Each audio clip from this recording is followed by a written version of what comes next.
Good morning and welcome back to Football Morning Show. Masih bersama gue Hanif Tamrin yang tetap setia menemani aktivitas pagi kalian setiap jam 7 pagi my friends. Dan hari ini gue kembali dengan look yang normal lagi setelah kemarin sempat krisis percaya diri karena muka gue miring my friends. Dan ini pelan-pelan starting to recover ya. Dan gue pengen shout out dulu untuk seluruh teman-teman konten kreator juga yang sudah melakukan kontribusi untuk membantu bencana alam yang terjadi di Aceh, Sumatera Utara, Sumatera Barat dan sekitarnya gitu ya. Dan shout out juga untuk tim rescue ya yang sedang menangani musibah banjir yang terjadi di ketiga area tersebut.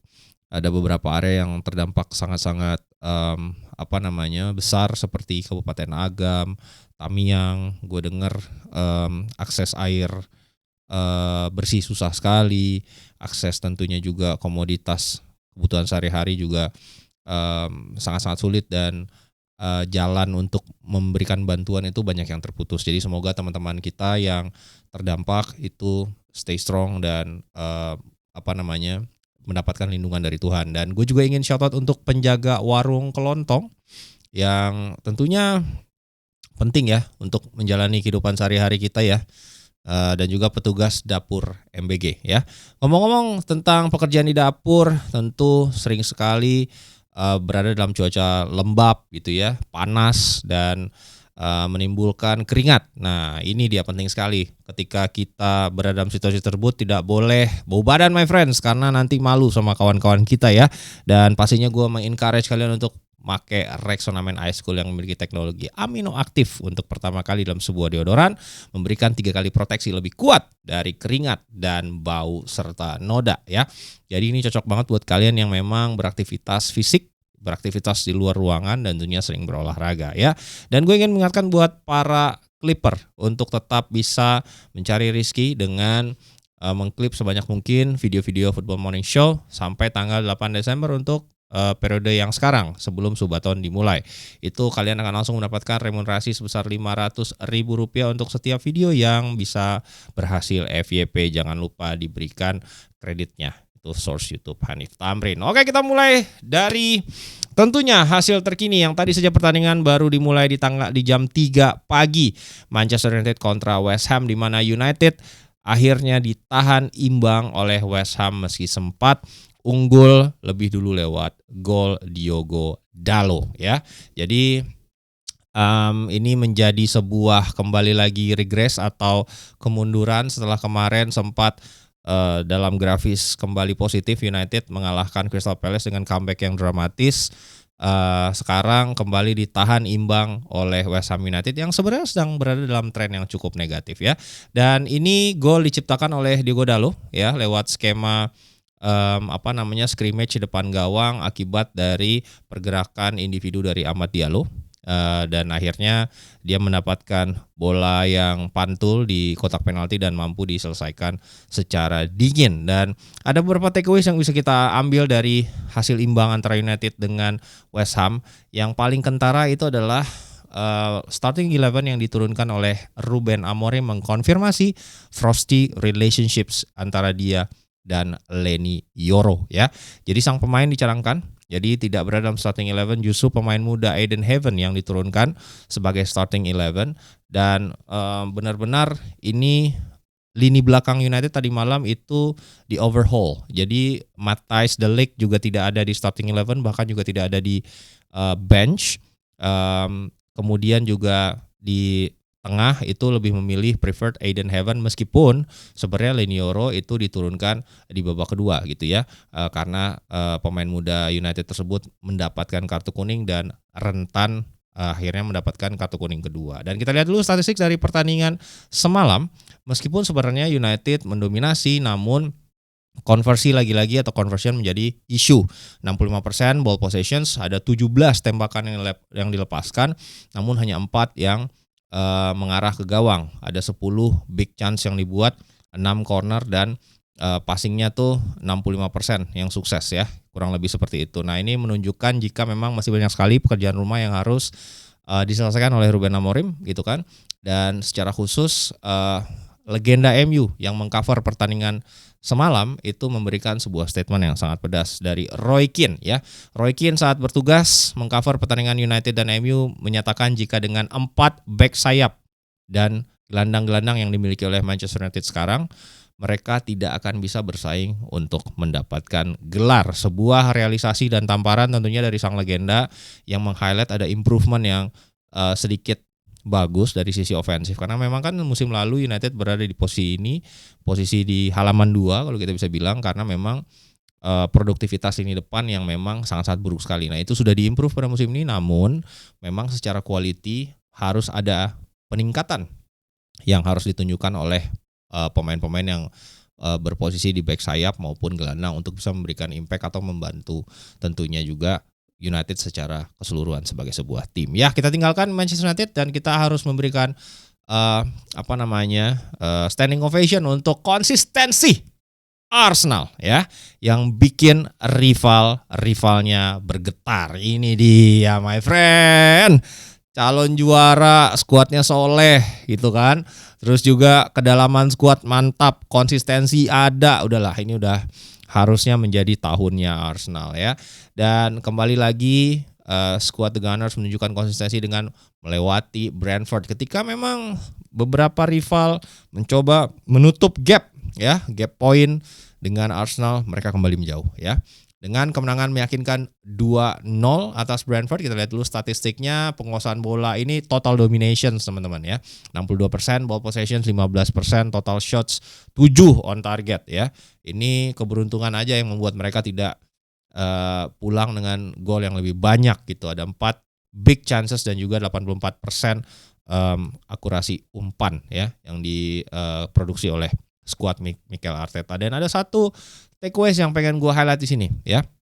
Itu adalah gemilangnya penampilan Mikel Merino, atau should we just declare that Mikel Merino is now a striker ya.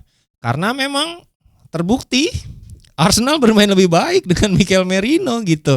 Tanpa mengkerdilkan kontribusi Victor Gyökeres ya. Itu harus bermain dengan gaya yang berbeda nih untuk mengkomplement aspek-aspek permainan dari Victor Gyökeres. Tapi secara tim ya, memang harus diakui jika Arsenal tuh sebagai sebuah tim tampil lebih baik dengan Mikel Merino ya.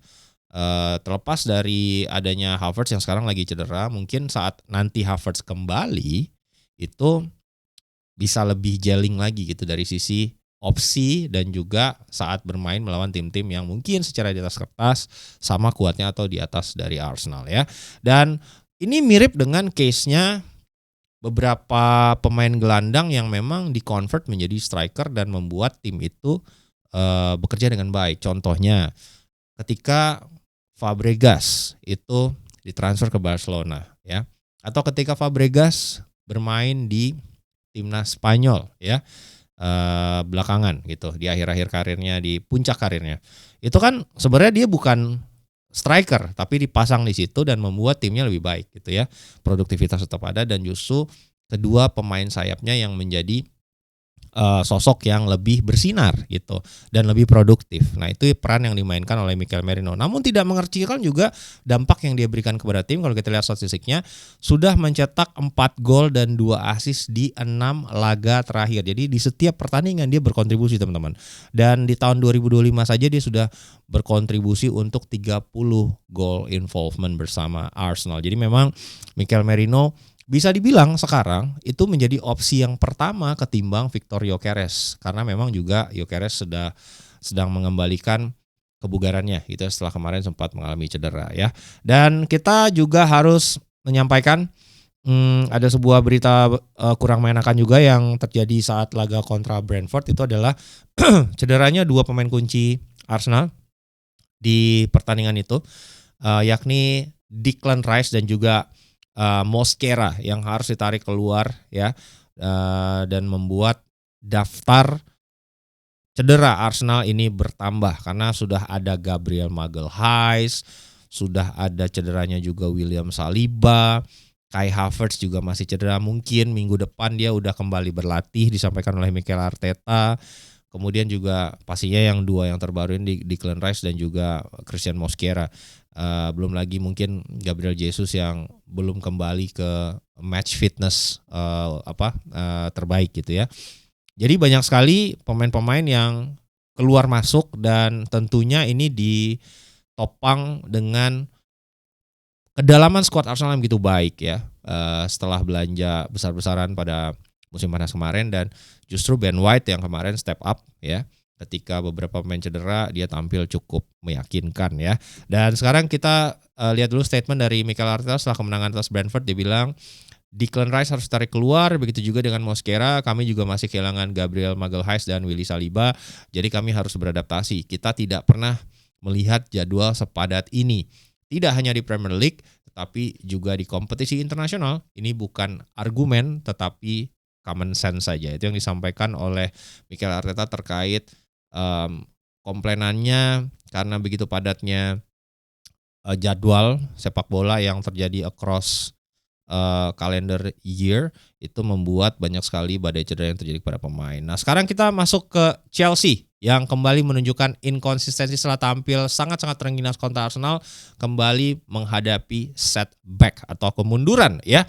Dan takeaways yang harus kita highlight di sini adalah keputusan rotasi yang dibuat oleh Maresca kembali berujung blunder sehingga akhirnya harus kalah dari Leeds United dengan skor yang cukup telak 3-1. Ini bukan kali pertama Maresca memutuskan melakukan rotasi yang cukup besar ya. Ada 6 pemain yang diganti dari starting 11 yang dipilih oleh Maresca kontra Arsenal, dan itu membuat distabilitas dalam tim terlihat sangat-sangat signifikan ya. Dan ini juga sempat dilakukan di periode awal musim saat dia harus menjalani 3 pertandingan penting, 2 di Premier League diselipin oleh 1 Liga Champions kontra Bayern, dan akhirnya 2 dari pertandingan tersebut harus berujung dengan kekalahan. Dan ini juga yang terjadi sekarang. Dan keputusan yang paling krusial dalam rotasi adalah pairing center back. Itu adalah Willy Fofana dan juga Chalobah itu diganti. Chalobah sekarang main di bek kanan dan memainkan akhirnya Tosin ya. Ada Rabiot dan Badiashile. Itu membuat ya, kalau lu pairing center back lu tiba-tiba lo ganti-ganti, ya pasti chemistry-nya nggak sebagus itu ya.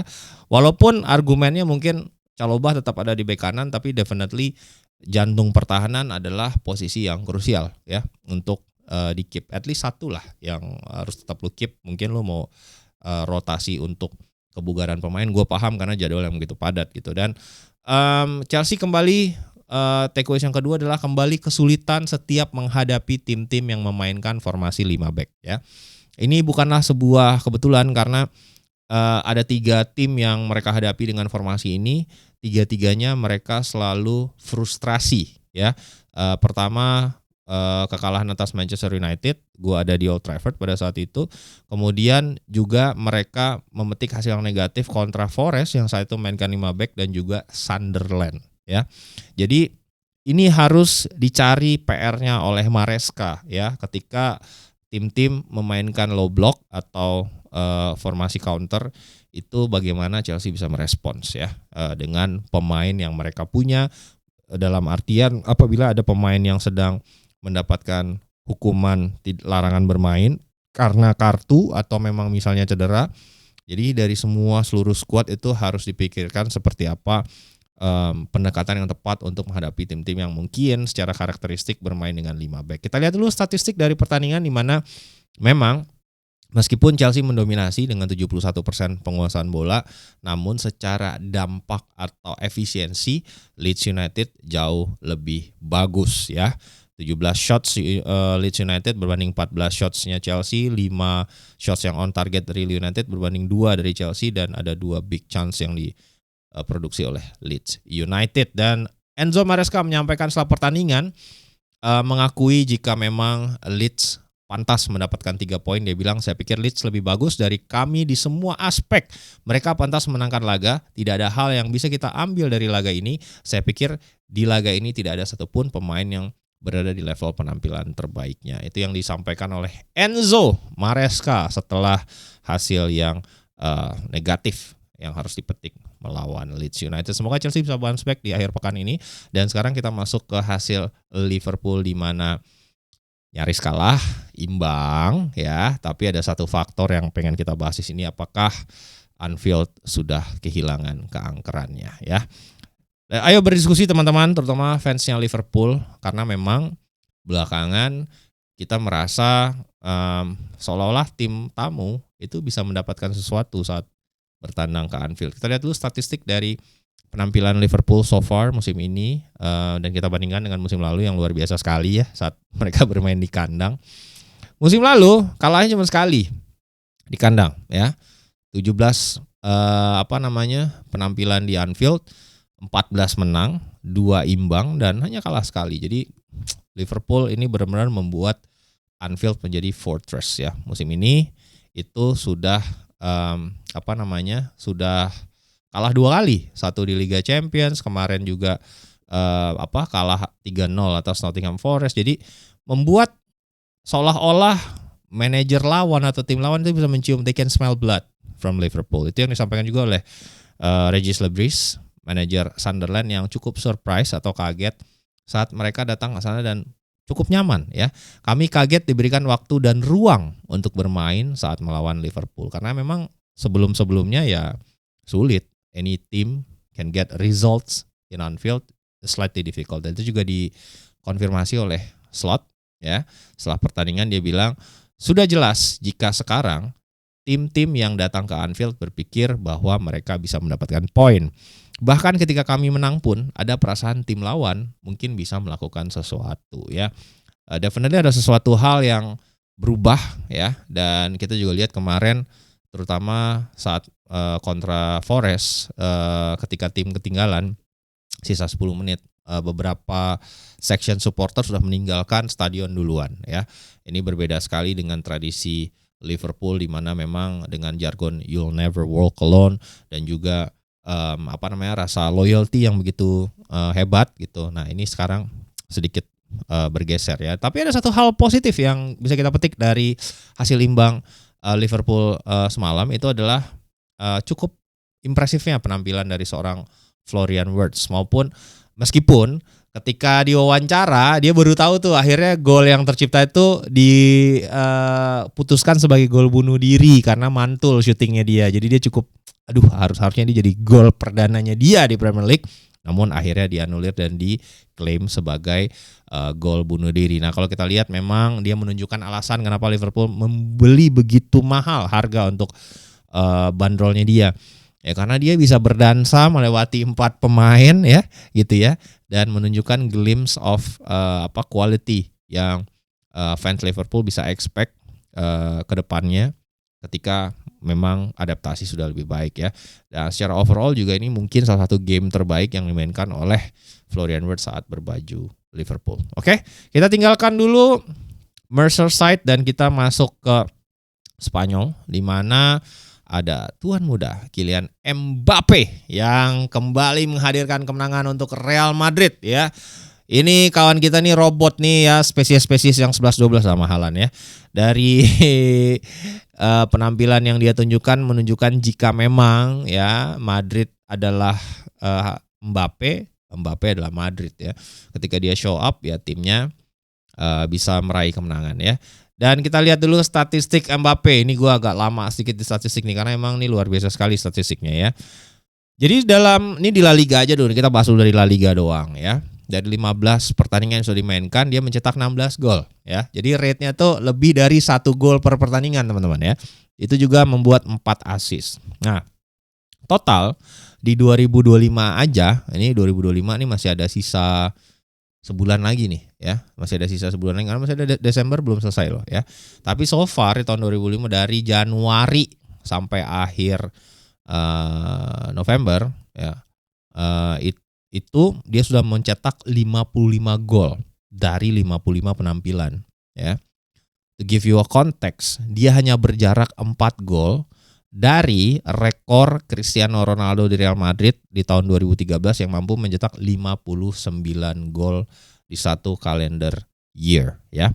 Jadi dia hanya berjarak 4 gol nih, masih ada 1 bulan. Jadi bisa di break nih sama dia nih ya. Itu menunjukkan jika memang luar biasa sekali seorang Kylian Mbappe ini. Dan musim ini di semua kompetisi dia sudah mencetak 25 gol kalau digabung La Liga dan Liga Champions dan 4 assist. Kalau digabung lagi ya, sama penampilan dia di timnas Prancis, musim ini dia sudah mencetak 30 gol dan 7 assist. Jadi kawan kita luar biasa sekali. Dan ada beberapa perubahan yang dilakukan oleh Xabi Alonso. Itu adalah dengan mencadangkan Arda Güler yang memang sempat dijadikan andalan selama beberapa pertandingan. Kembali masuk itu Eduardo Camavinga yang dipasang sebagai starting 11 dan memberikan solidity dari sisi transisi ofensif dan defensif ya, karena Valverde yang didorong menjadi pemain ofensif di sisi kanan ya. Dan itu membuat mungkin juga karena satu negara sama Mbappe, kerjasamanya gue liatnya lebih fluid gitu ya. Dan Xabi Alonso menjelaskan setelah pertandingan, hal yang terpenting dari kemenangan hari ini melawan Athletic Bilbao adalah kami tampil stabil. Laga ini jadi momen penting, jadwal kami sangat melelahkan dan itu membuat saya tidak terlalu bisa membuat perubahan di starting 11 ya. Yang disampaikan oleh Xabi Alonso ya setelah pertandingan. Dan ini kayaknya ada kesamaan sama semua manajer nih komplain soal jadwal ya. Jadi mungkin FIFA telinganya mesti dikorek dikit nih gitu kan.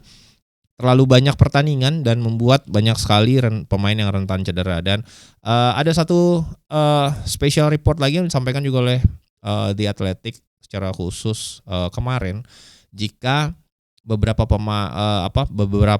pihak yang bekerja di Real Madrid yang menolak menyampaikan namanya, jadi source-nya ini anonymous untuk memproteksi hubungan mereka yang ada di klub, itu menyampaikan jika tetap masih ada pressure dari kekuatan pemain yang ada di ruang ganti untuk menekan Xabi Alonso ya, untuk mengkompromi lah dalam beberapa kebijakan-kebijakan yang ditetapkan oleh Xabi Alonso. Kita coba breakdown dulu ya kenapa hal ini bisa terjadi ya.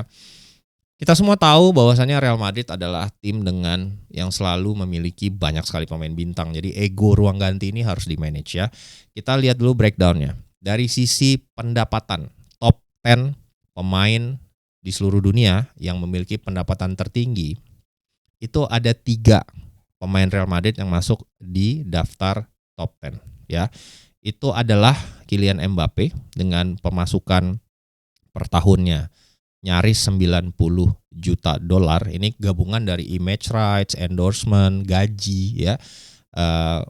Jadi ini kombinasi semuanya ya. Jadi Kylian Mbappe itu ada di peringkat 4 ya dengan 95 juta dolar. Di peringkat 6 ada Vinicius Junior dengan 60 juta dolar per musim.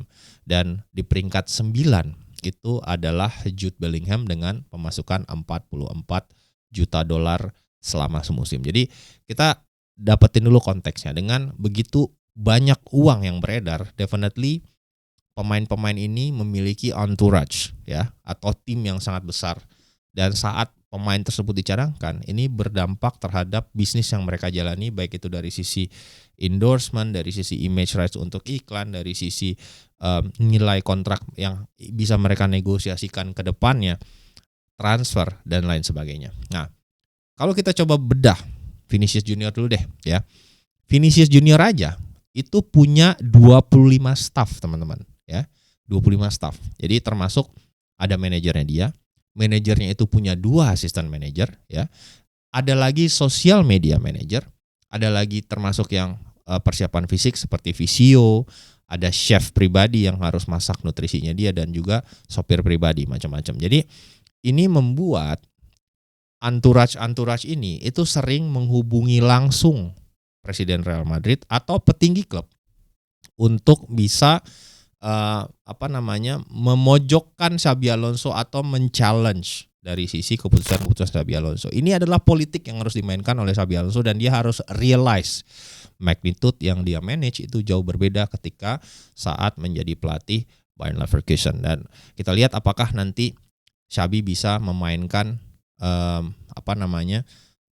politik ini dengan menjinakkan players power atau justru akhirnya dia mental ya. Karena secara de facto sekarang meskipun sudah kembali ke performa yang positif, tapi di klasemen ya kawan kita ini sedikit tertinggal ya. 1 poin saja dari Barcelona dan kalian semua tahu di Real Madrid kalau lu gagal bawa gelar ya berat secara posisi. Nah itu dia materi hari ini dan gua ingin minta waktu kalian sedikit untuk reveal tipis-tipis seperti apa menu Subathon yang akan kita jalani ya.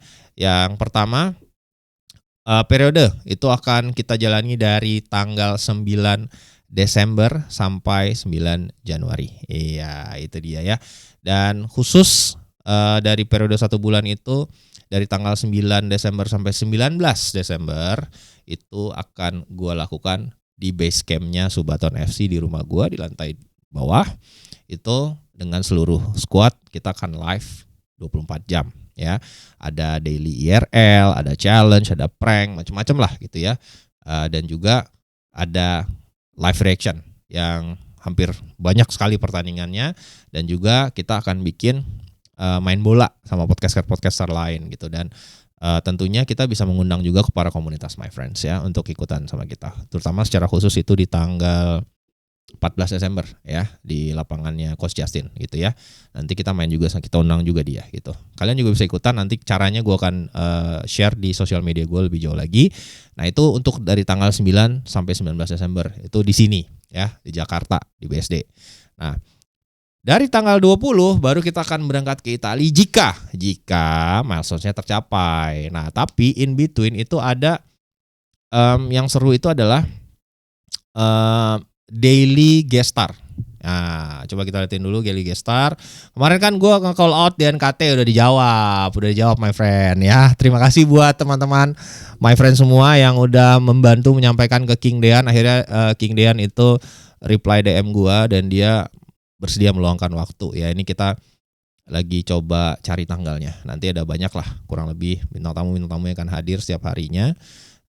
Tentu dengan milestone ya. Kalau misalnya kalian milestone-nya tercapai, kita akan datangkan bintang tamunya dan juga kita akan terbang ke Italia. Nah milestone ini gue berupaya untuk agar kalian tetap nggak perlu keluar uang lah gitu. Atau kalau kalian pun nyawer itu ada sesuatu yang kalian dapat in exchange. Jadi gue nggak mau istilahnya begging minta sesuatu ke kalian gitu, kurang lebih gitu. Dan terakhir main goalsnya itu adalah terbang ke Italia untuk bisa live di Sassuolo dan bertemu dengan Kapten Jeizes ya. Dan kalian yang menentukan dari 6 squad itu, dari 5 teman-teman gue yang lain siapa yang ikut ke Italia. Bisa ikut semuanya, bisa enggak gitu. Jadi nanti tergantung nanti milestone-nya seperti apa, tercapai atau tidak dari masing-masing squad Subathon ya.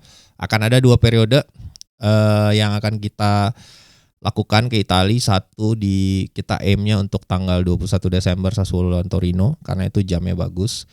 Jadi kenapa sampai tanggal 19 biar kita tanggal 20-21-nya udah di Italia. Siapa yang ikut tergantung kalian dari squad Subathon. Kemudian periode yang kedua itu di tanggal 7 Januari Sassuolo melawan Juventus. Itu dia. Karena gue juga pengen banget gitu nonton di Juventus Stadium langsung. Dan kalau bisa sih ya bukan di Juventus Stadium, di Sassuolo lagi, tapi lawannya Juventus gitu. Nanti kita juga tetap akan ada tour stadium dan lain-lain. Ya kurang lebih seperti itu menu dari Subathon. Gua sangat appreciate kalau kalian bisa support Subathon ini itu kan karena gue bikin ini sebagai case study biar nanti di Ramadan ada Subathon lagi gitu, teman-teman, kurang lebih ya. Oke. Oh ya, gue mengingatkan juga kalau di Subathon ini itu tidak ada sponsor. Jadi gue benar-benar ngelakuin ini karena gue mau gitu dan hand in hand sama teman-teman content creator lain. So let's have fun together. Tanggal 9 Desember kita mulai di jam 7 malam ya. Oke, my friends, semoga kalian hari ini bisa dengan semangat positif menjalani hari-hari, and as always my friends, have a lovely day.